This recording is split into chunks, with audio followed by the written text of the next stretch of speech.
Hi everyone! I'm so excited today with this new recipe because it's the first time that I'm going to use walnut meal. Actually, I have been wanting to experiment with walnut for a long time until one of my subscribers here, sorry I forgot her name, but thank you, she suggested the use of walnut flour, and that sort of pushes me to finally do it.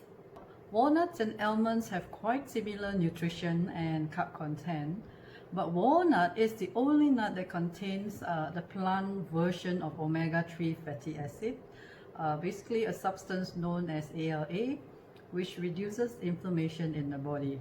So I think personally that is a good enough reason to use walnuts as a low-carb flour. Now, as walnut flour is not easily available, we have to grind it ourselves, which actually is quite challenging. Because walnuts has high fat content, so the moisture makes it difficult to grind by itself because it easily turns to paste or butter. So I added some coconut flour to absorb the excess oil and make it easier to grind. So the final texture is quite coarse.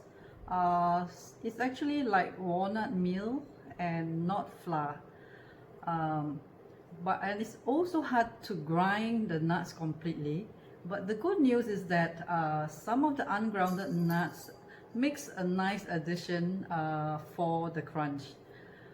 Now and I'm surprised the taste of the bread is actually quite neutral and very pleasant. It is much less dense than almond or coconut bread, and a lot softer too, and it is so crispy when toasted.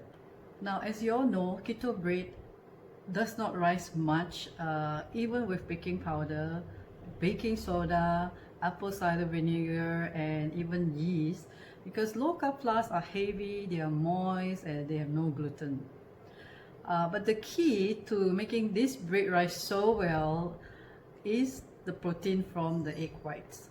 Now, it's quite similar to how the protein in gluten makes the bread rise so well. And on the other hand, the fats from egg yolks hinders the rise of the bread.